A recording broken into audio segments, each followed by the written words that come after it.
이 세상을 다스리시고 주관하시는 역사의 주인이신 하나님을 찬양합니다. 우리 하나님께서 이 나라를 모든 아픔과 혼란의 소용돌이 속에서 속히 건져내시기를 기도하고 잘 인도해 주실 줄 믿습니다.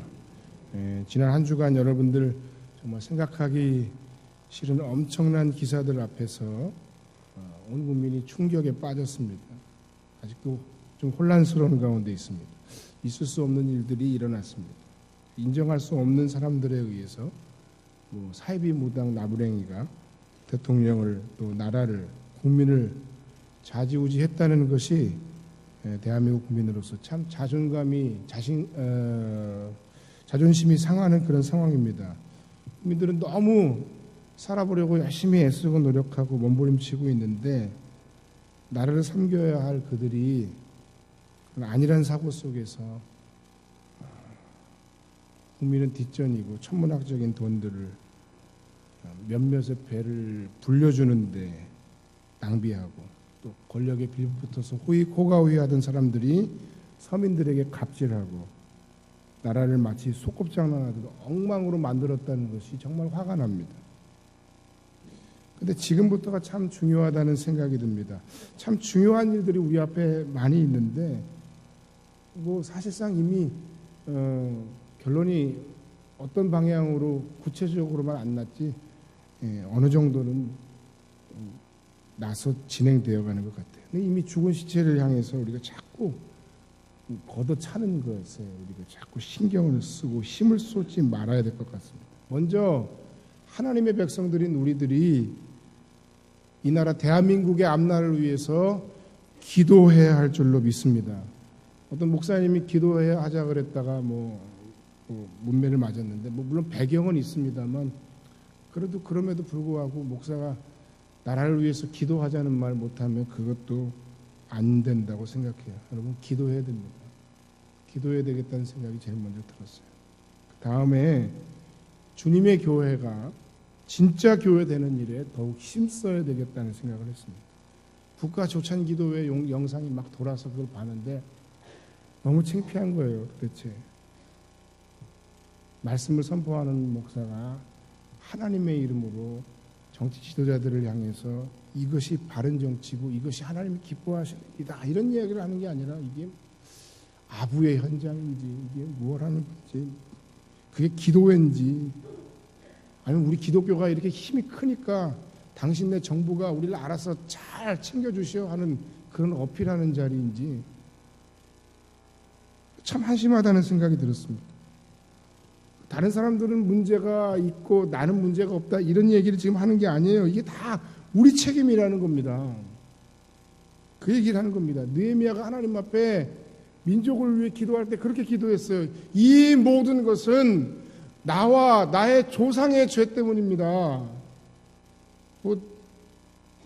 이스라엘이 바벨론에 의해서 멸망당해서 그 포로된 게 느헤미야하고 무슨 상관이 있어요 사실. 그럼에도 그렇게 기도하는 겁니다. 기독교인들. 그런 아픈 기도가 하나님 앞에 올려져야 됩니다.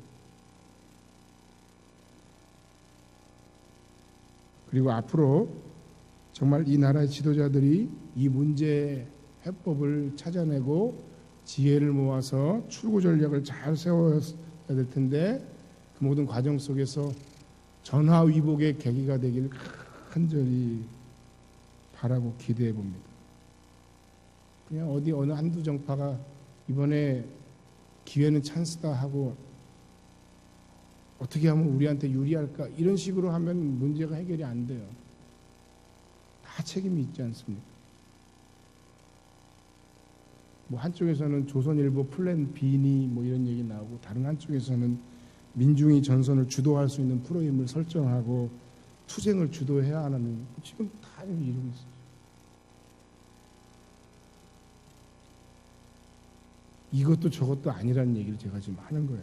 여러분 너무 조급하게 이 모든 사태를 바라보지 말고 일부 선동가들이나 정치가들에게 여러분들이 이용당하지 말기를 바라고 그리스도인으로서 행동하시되 다만 기도하면서 진정으로 고민하면서 내가 그리스도인으로서 어떤 결론과 어떤 행동을 하는 것이 이 상황 속에서 하나님의 자녀요 그리스도인다운 것인가를 잘 통찰하고 생각하고 행동하시기를 간절히 부탁드립니다.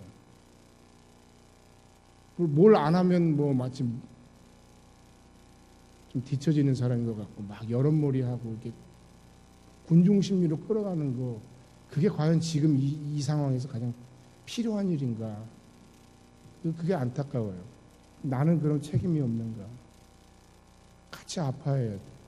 너무 고통스럽게 아파해야 돼. 오늘 문자가 여러분들한테 갔을 텐데 2020 성음 라이프 플랜이라는 걸 여러분 오늘 하기로 했어요. 이 책 다 받으셨나요? 안 받으신 분 지금 빨리 나눠주세요. 혹시 손 들고 계시면 드리겠습니다. 강사가 오느냐는 질문을 참 많이 받았습니다. 목사님 강사비는 어떻게 해드릴까요? 우리 집에서도 누가 설교합니까? 뭐 이런 질문을 받았는데 애석하게도 제가 합니다. 강사분이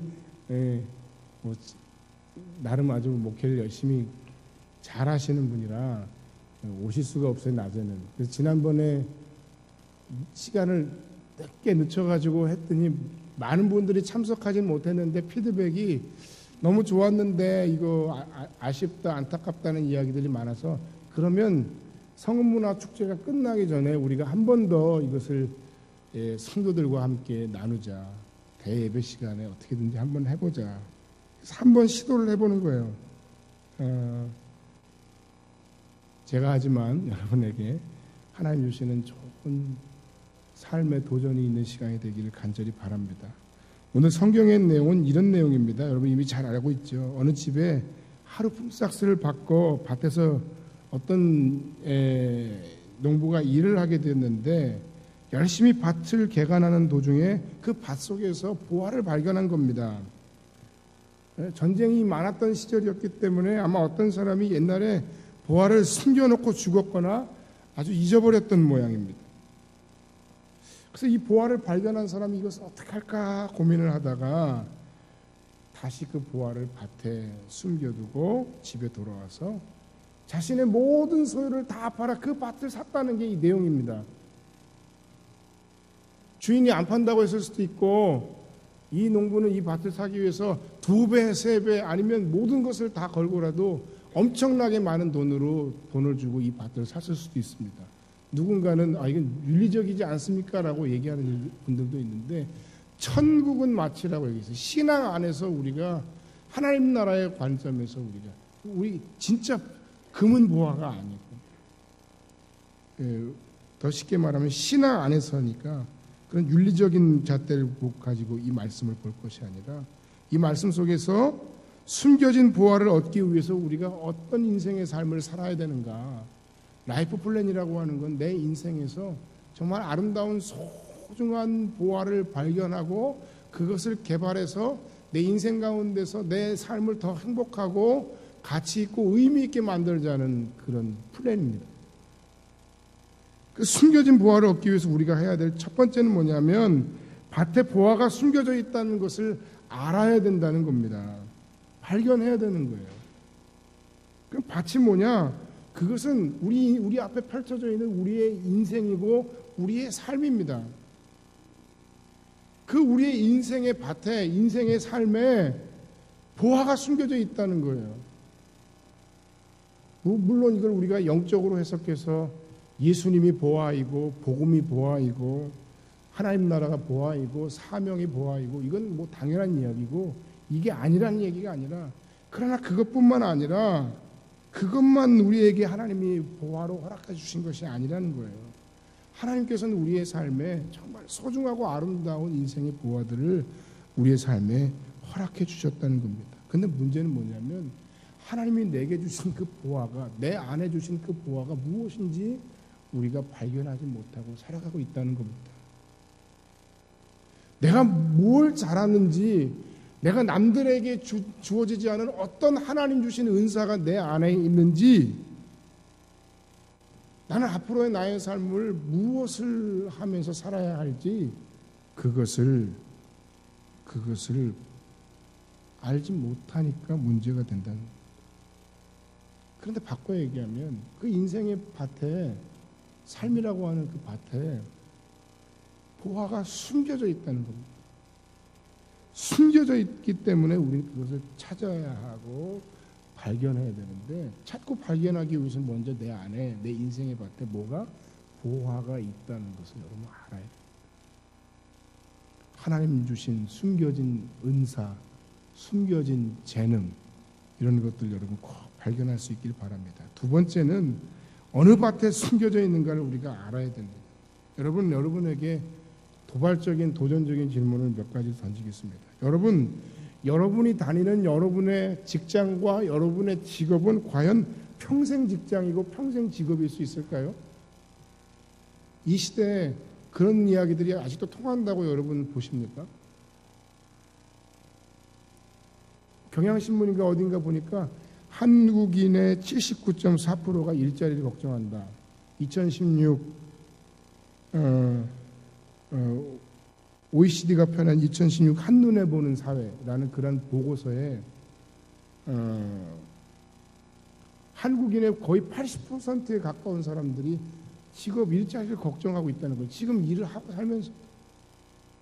그 뭐 잘 사는 스웨덴은 24%, 해고가 쉽다는 미국도 40%에 불과한데 우리나라는 79.4%라는 거예요. 현실이 그렇기도 하고. 그런가 하면 지금 현재 우리나라의 노인 빈곤율은 35개 OECD 국가 중에 35위이고 기대 수명은 83.1세. 그러니까 우리가 평균적으로 사는 나이는 83.1세인데 행복 수명, 내가 그래도 나름 어떤 경제력을 가지고 사람들과 더불어서 그냥 어느 정도 살아가는 그런 나이는 74.9세라는 거예요. 한 8년 정도의 갭이 있네요. 그러니까 아무리 잘 사는 사람들도 평균적으로 한 8년 정도는 빈곤하게 살 수밖에 없는 게 지금 우리 현재의 삶의 모습이라는 거예요. 이런 가운데 평생 직장, 은퇴도 점점 빨라지기도 하고, 지난번에도 한번 말씀드렸습니다만 구조조정한다고 해서 구조조정하니까 다 똑같이 세계 경제 금융위기 때 똑같이 나가가지고 대부분의 많은 사람들이 치킨집을 차렸는데 살아남은 확률이 20%도 안 된다. 평생 모은 돈을 그냥 다 거기다 쏟아부었어. 그 직장에서 그 열심히 일하다가 나왔는데 뭘 하려고 보니까 내가 할 수 있는 게 없더라는 거예요. 치킨집이 잘 된다던데.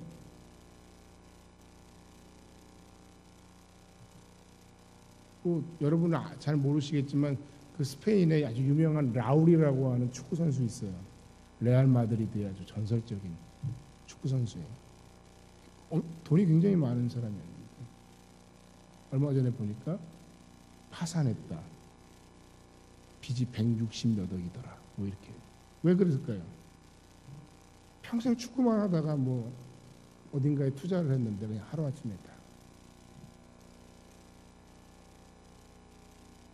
그런 가운데 여러분, 성공이라는 것이 내가 집 한 채 갖거나 집 몇 채 갖거나 빌딩을 가져서 내가 거기서 나오는 수입을 받아가지고 사는 것, 그런 게 성공입니까? 최아무개 씨 요새 지금 나오는 사람 재산이 얼마일까요? 재벌들도 다 내 앞에서는 다 벌벌 기더라. 그런 게 성공입니까? 신앙 안에서의 성공은 내가 속한 공동체에서 존경받는 것이고 내 가족에게 사랑받는 것입니다. 여러분은 존경받는 사람이고 사랑받는 가족 구성원입니까? 아까 말씀드렸던 그 OECD 그 보고서에 그런 항목도 있어요. 50대 이상 믿을 만한 친구가 있는가라고 하는 질문에 61%. 뭐 젊을 땐 더 많았겠죠. 근데 점점 줄어드는 거예요. 그건 수치상의 이야기고, 여러분 지금 현재의 삶에 여러분의 깊은 속 얘기를 다 할 수 있는 그런 친구가 포장된 관계 말고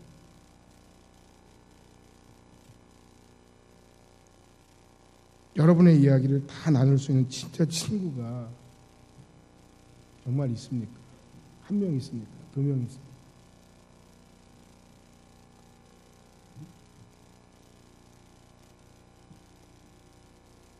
대부분의 많은 사람들이 내가 한 10년만 젊었으면 내가 뭐 좀 할 걸, 내가 뭘 좀 준비할 걸, 이렇게 될 줄 알았으면 내가 뭘 좀 할 걸 하고 후회를 하는데, 그런 인생의 말년 우리의 삶의 결정적인 순간에 후회하지 않은 삶을 위해서 지금부터 우리가 뭔가 우리의 인생의 계획을 세우자, 인생의 라이프 플랜을 한번 세워보자 하는 거예요. 신앙 안에서, 믿음 안에서. 이런 걸 교회에서 이야기하니까 여러분 너무 이상하죠? 이상한 게 아니어야 되는데 이상합니다. 이게 문제인 거예요. 여러분에게 준 인생의 기회, 하나님 주신 그 모든 시간 속에서 여러분의 보화를 발견하고 그 보화를 찾아야 하는데, 그 보화를 발견하고 찾아내야 하는 때는 내 과거에 내가 어떻게 해서, 난 과거에 내가 어떤 삶을 사는 사람인 줄 알아? 나도 한때는 말이야, 이런 거 아니에요. 미래야 뭐 그냥 막연하게 잘 될 것이다 하는, 혹은 막연하게 불안하다 하는 그 미래에 대한 것이 아니라 오늘 현재 하나님이 내게 주신 이 시간 속에서 우리의 보화를 발견하고 그 보화를 개발하고 준비해서 인생의 아름다운 도전을 우리가 한번 해보는 것이 어떻겠는가 하는 것입니다. 세 번째, 그 보화를 내 인생 가운데 발견했다면 우리 그것을 위해서 뭔가 올인할 수 있어야 한다는 겁니다. 어떻게 올인하는가? 먼저는 시간을 투자해야 됩니다. 오마에 게니치라고 한 분이 난문케답이라는 책에서 인생을 바꾸는 세 가지 방법은 이것뿐이다 하고 얘기를 한 게 있는데, 그게 뭐냐? 하나는 사는 것을 바꾸는 것이다. 예? 두 번째는 새로운 사람을 사귀는 것이다. 세 번째는 시간을 다르게 쓰는 것이다. 시간이 없어요. 우리가 진짜 시간이 없어요. 근데 그 없는 시간 가운데 우리가 시간을 정하자는 겁니다. 최소한 2020년까지 앞으로 내게 주어진 4년이라는 시간을 정해놓고 그 시간을 우리가, 두 번째는 계획을 하자는 거예요. 정해진 시간 안에 4년이라는 그 시간 안에서 우리의 삶을 한번 계획을 해보자는 겁니다. 막연하게 계획하는 것이 아니라 뭔가 한번 계획을 해보자는 거예요. 그 다음 어떻게 올인하느냐 하면 콘텐츠를 개발을 해야 됩니다. 하나님이 내게 주신 그 모든 은사들을 끄집어내서 마지막 죽는 순간까지 뭐 하든지, 아니면 뭐 하든지, 가르치든지 아니면 배우든지.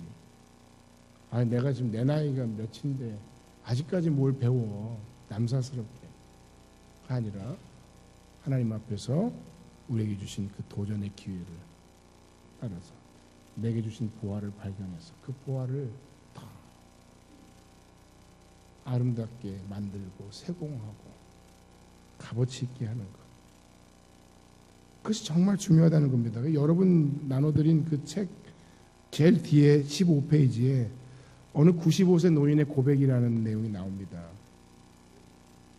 이게 고영진 목사님이 오셨을 때도 한번 나눴고, 또 지난주 금요일에 이상훈 박사가 진짜 교회에 대해서 얘기하면서도 이 예화가 나왔어요. 너무 우연히도 나왔어요. 한번 또 제가 읽어드립니다. 나는 젊었을 때 정말 열심히 살았습니다. 이랬습니다. 그 결과 나는 실력을 인정받았고 존경을 받았습니다. 그 덕에 65세 때 당당한 은퇴를 할 수 있었죠. 그런 내가 30년 후인 95살 생일 때 얼마나 후회의 눈물을 흘렸는지 모릅니다. 내 65년의 생애는 자랑스럽고 떳떳했지만 이후 30년의 삶은 부끄럽고 후회되고 비통했습니다. 나는 퇴직 후 이제 다 살았다. 남은 생은 그냥 덤으로 주어진 거다라는 생각으로 그저 고통 없이 죽기만을 기다렸습니다. 더덥고 희망이 없는 삶, 그런 삶을 무려 30년이나 살았습니다. 30년의 시간은 지금 내 나이 95세로 보면 3분의 1에 해당하는 긴 시간입니다. 만일 내가 퇴직을 할 때 앞으로 30년을 더 살 수 있다고 생각했다면 나는 정말 그렇게 살지는 않았을 겁니다. 그때 나 스스로가 늙었다고, 뭔가를 시작하기엔 너무 늦었다고 생각했던 것이 큰 잘못이었습니다. 나는 지금 95살이지만 건강하고 정신이 또렷합니다. 혹시 앞으로 10년이나 20년을 더 살지도 모릅니다. 이제 나는 내가 하고 싶었던 어학 공부를 시작할 겁니다. 그 이유는 단 한 가지. 10년 후 맞이할 105번째 생일 때 왜 95세 때 아무것도 시작하지 않았는지 후회하지 않기 위해서입니다. 이 이름 기억이 안 나는데 이분은 호서대 총장을 지낸 분입니다. 이분의 마지막은 103세를 살았다고 합니다. 콘텐츠를 개발해야 됩니다. 그 다음 공적 삶을 배워야 됩니다. 시간을 투자해서 인생을 계획하고 콘텐츠를 개발하고 그 모든 과정 속에서 우리가 공적인 삶을 배워야 한다 하는 겁니다. 그 목표를 정할 때 아래 세 가지 사항을 고려해 주세요. 6페이지에 나와 있는데, 내가 행복한가, 하나님이 기뻐하시는가, 이웃과 세상에 선한 영향을 미치는가, 세 가지 기준이 여러분 있어요. 내가 행복해야 돼요. 이것마저도 뭐 너무 어떤 의무감에 사로잡혀 산다 그러면 안타깝습니다.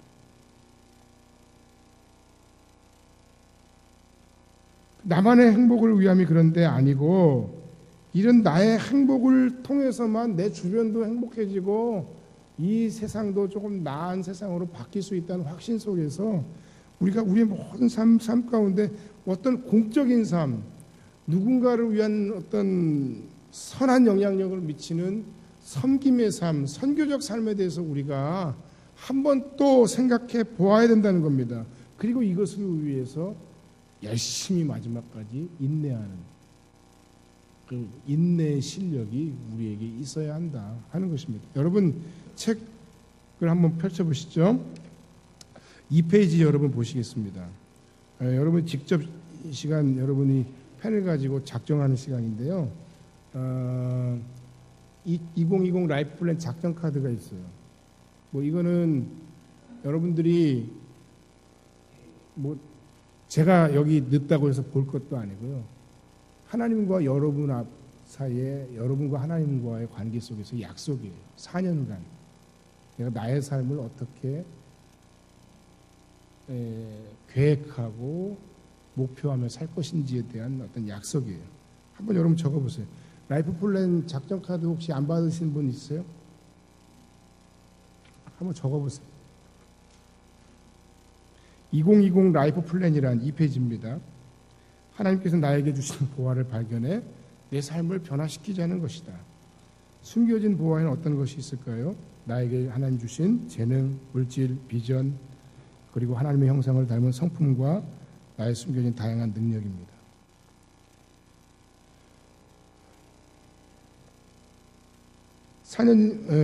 왜 2020년인가 하는 것은 왜 시간을 정해야 할까 하는 질문이죠. 4년이라는 시간은 변화를 이끌어내기 충분한 시간입니다. 2020년에 후회하지 않는 나의 삶을 위해서. 그 이후에는 우리의 시작된 이 라이프 플랜이 계속 뭔가 발전되고 성장하고 이어질 수 있겠죠. 왜 변화해야 되는가? 하나님은 지금 있는 그대로의 모습을 사랑하시지만, 그러나 하나님은 동시에 또한 지금에 머물기보다 더 멋진 나로 성장한 나의 모습을 또한 더 사랑하신다. 어떻게 시작해야 할까요? 생각해 봅시다. 바로 옆 페이지에 있는데요. 2020년에 나와 내 가족은 몇 살일까요?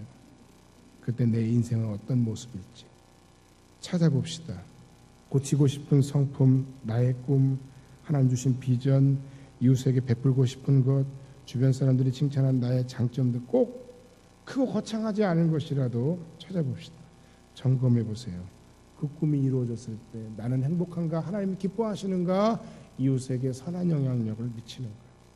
실행하세요. 2020년까지 해야 할 크고 작은 쉬운 것부터 하나하나 해보세요. 기도하세요. 변화를 기대하며 하나님께 기도하고 서로를 격려해 주세요. 나의 변화가 가정과 교회의 변화를, 또 가정과 교회가 변하면 세상이 변하고 나의 작은 변화가 이웃에게 희망이 된다 하는 이 라이프 플랜을 여러분이 한번 오늘 시간에 도전해 보시고 정해 보시기 바랍니다. 한번 적어 보세요. 앞으로 4년 후 2020년에는 나는 어떤 모습일까요? 펜이 필요하신 분들은 혹시 손을 들어보세요. 펜 저쪽에 나눠주시고요.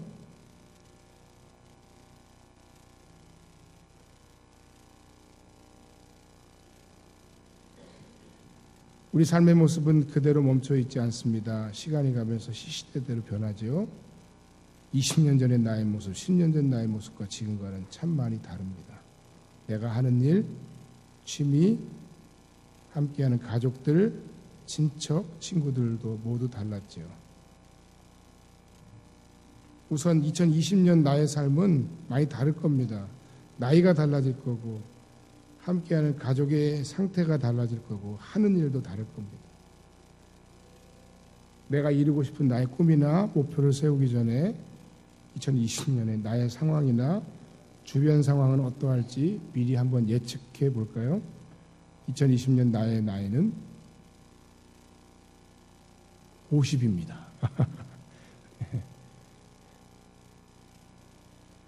내가 주로 하는 일은 무엇일 겁니다. 내 배우자의 나이, 내 가족의 나이는 몇 살이고 하고 있는 일들은 어떤 일들일 겁니다. 한번 적어보세요. 그 다음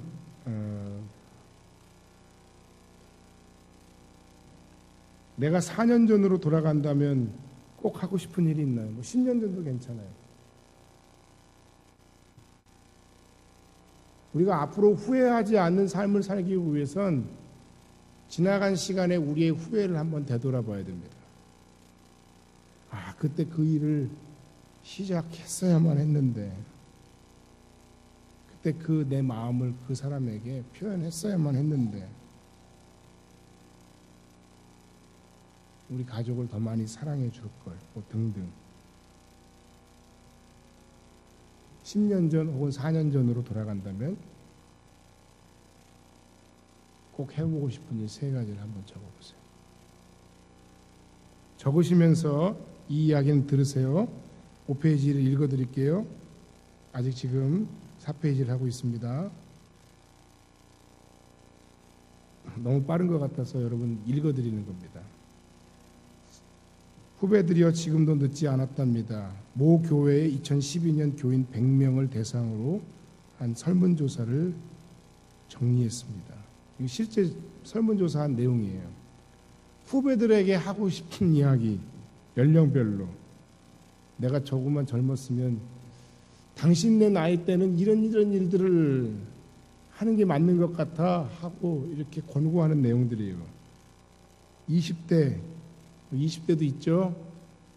놀 때 놀고 공부할 때 공부해라. 항변하지 말고 선배들이 한 얘기에 그냥 하고 싶은 것이 있으면 일단 시작해라.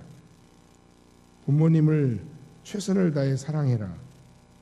너무 걱정만 하지 말고 이것 또한 지나가리라. 최대한 많이 보고 많이 경험해라. 30대 지금 무엇이든 시작하기 제일 좋은 때다.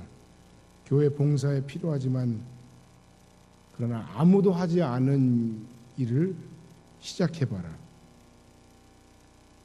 선택을 위한 고민은 짧게 하고 일단 시도해라. 삶의 중심을 가지고 살아라. 청년의 때 열심히 섬겨라.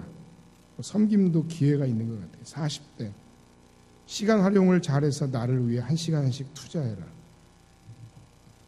자신이 가진 달란트를 찾아 노력함으로 새 일을 찾아보라.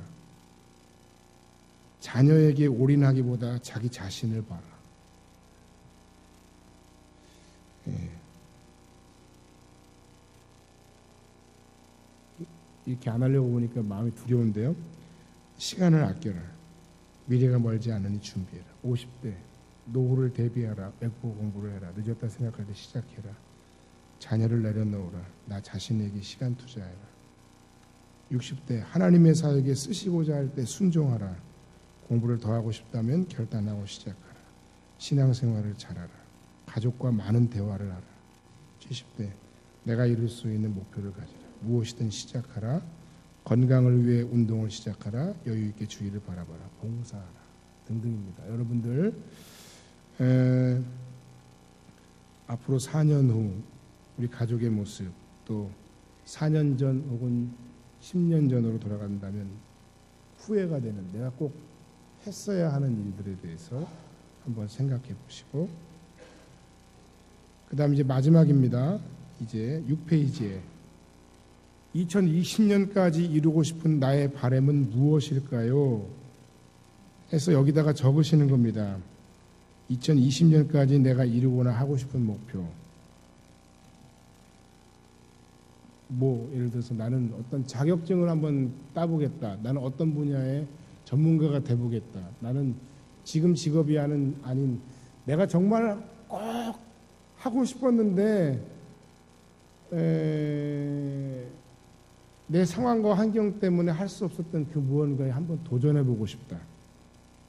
나는 뭐 악기를 한번 좀 배워보고 싶다. 난 요리를 한번 배워보고 싶다. 네. 우리 남자분들 이야기를 한번 전에 한번 들어보니까 심판 자격증을 한번 따보고 싶다. 뭐 이런 분들도 있었어요. 네. 좋은 도전입니다. 외국어 공부를 한번 해보고 싶다. 또는 뭐 작게는 여러분 목표 참고 예시해 보면 목표를 세울 때 참고하세요. 뭐 일주일에 하루는 가족을 위한 시간 갖기. 얼마나 바쁘면 이렇게 써요.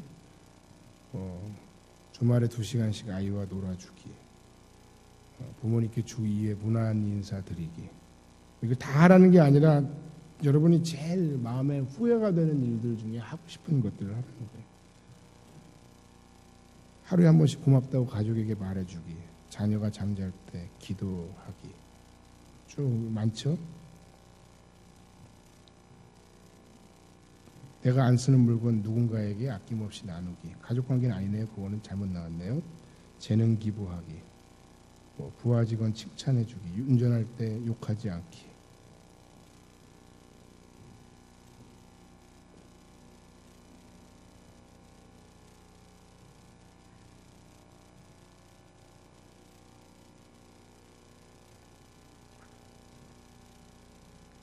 여러분들 그 내용을 그래서 여러분 라이프 플랜 작전 카드에다가 쓰시고 그것을 잘 접어서 여러분 플라스틱 캡슐을 나눠드렸어요.